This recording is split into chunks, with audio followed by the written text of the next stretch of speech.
불과 몇 년 전만 해도 사람들은 달러를 그냥 미국 돈 정도로 생각했어. 그런데 지금은 달라졌지. 미국 정부가 스테이블 코인 시장을 적극적으로 규제하고 지원하기 시작했고 월가의 거대 금융사들까지 뛰어들고 있어. JP모건, 블랙록, 골드만삭스, 심지어 미국 정치권까지 디지털 달러 시대를 이야기하기 시작했지. 이상하지 않아? 비트코인은 한때 위험하다고 하던 나라가 왜 갑자기 스테이블 코인에는 이렇게 적극적인 걸까? 진짜 이유는 뭘까? 오늘은 왜 미국이 스테이블 코인을 통해 달러 패권을 지키려 하는지, 그리고 그 뒤에서 누가 가장 큰 이익을 가져가고 있는지 하나씩 따라가 보려고 해. 그리고 마지막쯤 가면 아마 이런 생각이 들 거야. 이건 단순한 코인 이야기가 아니었네. 요즘 사람들 진짜 체감하지. 커피 한 잔 가격도 올랐고 배달비도 부담되고 해외여행 가보면 환율 때문에 깜짝 놀라. 특히 달러 강세가 심해질 때는 한국 주식도 흔들리고 수입 물가도 오르고 기름값까지 같이 움직여. 결국 우리 일상 자체가 달러 흐름에 영향을 받는 거야. 그런데 이상하게도 미국은 지금 달러를 더 강하게 만들 수 있는 구조를 새로 만들고 있어. 바로 스테이블 코인. 쉽게 말하면 달러 가격에 맞춰 움직이는 디지털 토큰이야. 한 개당 거의 1달러처럼 움직이게 설계된 거지. 사람들은 처음엔 그냥 코인판 결제 수단 아닌가? 정도로 봤어. 그런데 진짜 흐름은 생각보다 훨씬 컸어. 일단 숫자부터 보자.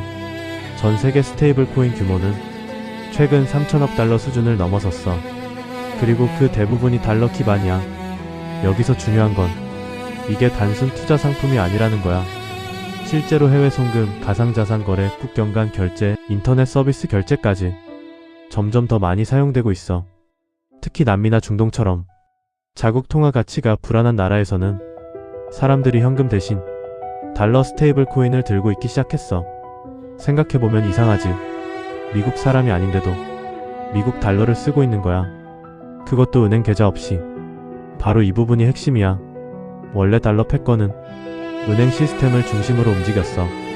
국제 무역을 하려면 달러가 필요했고 각국 중앙은행은 달러를 쌓아뒀고 세계 기업들은 미국 금융망을 거쳐야 했지. 그런데 시대가 바뀌고 있어. 사람들이 이제 은행보다 스마트폰을 먼저 쓰잖아. 문제는 여기서 생겨. 만약 미래 결제가 은행이 아니라 디지털 네트워크 중심으로 움직이게 되면 달러 영향력이 약해질 수도 있었던 거야.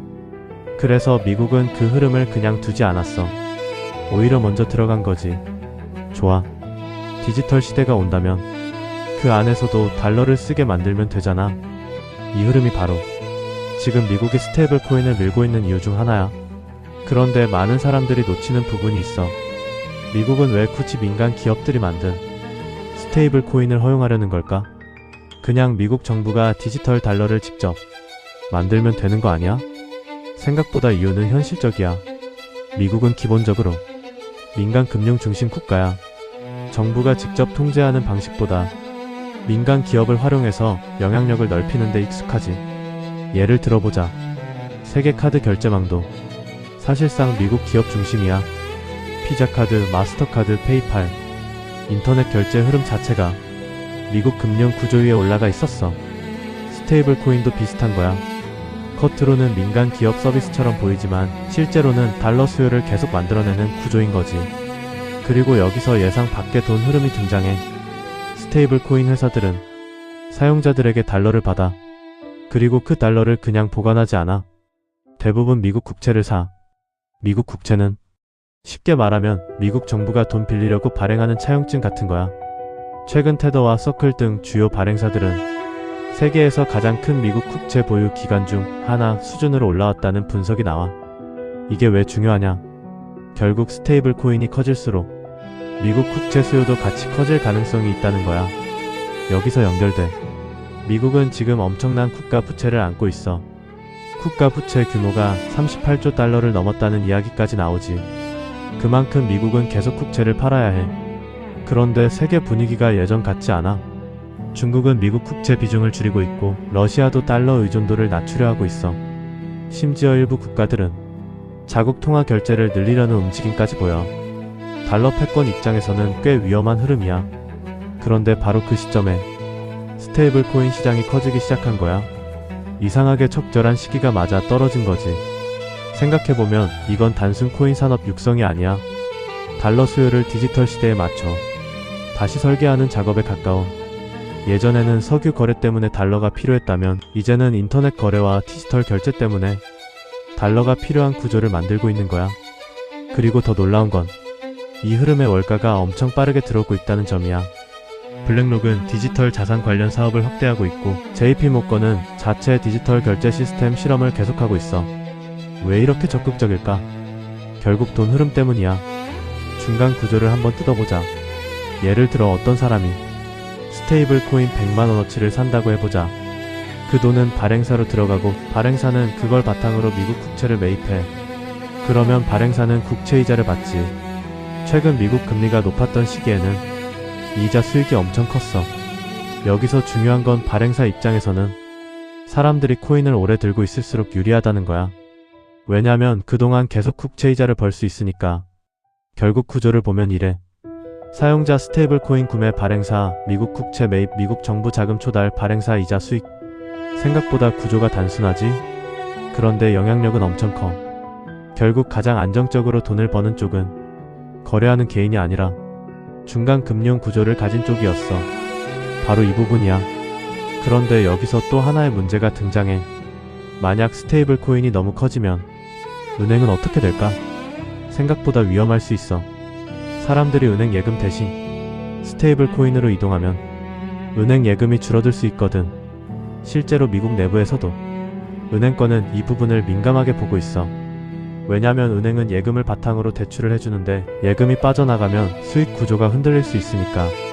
그래서 미국 내부에서도 완전히 의견이 같지는 않아. 한쪽은 달러 패권 유지하려면 필요하다라고 하고 다른 쪽은 은행 시스템 흔들릴 수도 있다라고 보는 거야. 여기서 미국의 고민이 보인다. 패권은 유지해야 하는데 기존 금융 구조도 무너뜨리면 안 되는 거지. 비슷한 움직임은 다른 나라에서도 나오고 있어. 중국은 아예 중앙정부 주도의 디지털 위안화를 밀고 있어. 유럽도 디지털 유로를 연구 중이고. 그런데 미국은 다르지.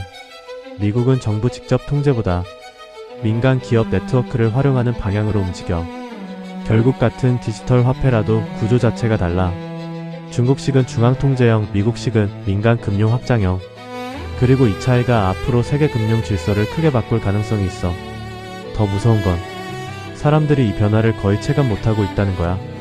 예전에는 달러 패권이라고 하면 전쟁이나 석유 같은 걸 떠올렸어. 그런데 이제는 앱 하나 설치하고 디지털 지갑 하나 만드는 순간에도 달러 영향력이 들어오는 시대가 된 거지. 훨씬 조용하고 훨씬 자연스럽게. 그래서 더 강력할 수도 있어. 그렇다면 앞으로 어떻게 될까? 아마 미국은 스테이블 코인을 완전히 막기보다는 규제 안으로 넣으면서 키우려 할 가능성이 커. 반대로 각국 정부들은 자국 통화 주권을 지키기 위해 규제를 강화할 수도 있어. 특히 신흥국들은 자국 돈보다 달러 스테이블 코인이 더 많이 쓰이기 시작하면 통화 정책 자체가 흔들릴 수 있거든. 결국 앞으로는 단순 코인 경쟁이 아니라 어떤 나라의 화폐가 디지털 시대에도 지배력을 유지할 것인가, 이 싸움으로 갈 가능성이 커 보여. 그럼 우리는 어떻게 봐야 할까? 일단 중요한 건 이걸 단순 투자 유행처럼만 보면 안 된다는 거야. 진짜 핵심은 돈의 형태가 바뀌고 있다는 거거든.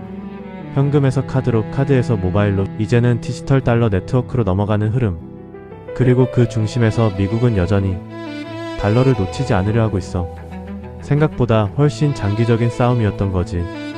결국 오늘 이야기의 핵심은 이거야. 미국은 단순히 코인 산업을 키우려는 게 아니었어. 디지털 시대가 와도 세계가 계속 달러를 쓰게 만들려는 거였지. 그리고 그 과정에서 가장 큰 이익을 가져가는 건 새로운 기술을 만든 개인이 아니라 그 기술 위에 달러 구조를 다시 얹은 거대 금융 시스템일 수도 있어. 앞으로 스테이블 코인이 진짜 글로벌 결제 표준까지 갈 수 있을지, 아니면 각국 규제에 막히게 될지, 이건 앞으로 몇 년 안에 훨씬 더 치열하게 드러날 가능성이 커. 그리고 만약 이 흐름이 계속된다면 우리 생활 속에서도 달러 영향력은 지금보다 훨씬 깊게 들어올 수 있어. 여러분은 어떻게 생각해? 미국은 정말 디지털 시대에도 달러 패권을 유지할 수 있을까? 아니면 새로운 화폐 질서가 등장하게 될까? 댓글로 의견 남겨줘. 영상 끝까지 봐줘서 고맙고, 이런 경제 흐름 계속 같이 따라가고 싶다면 구독과 좋아요도 부탁할게.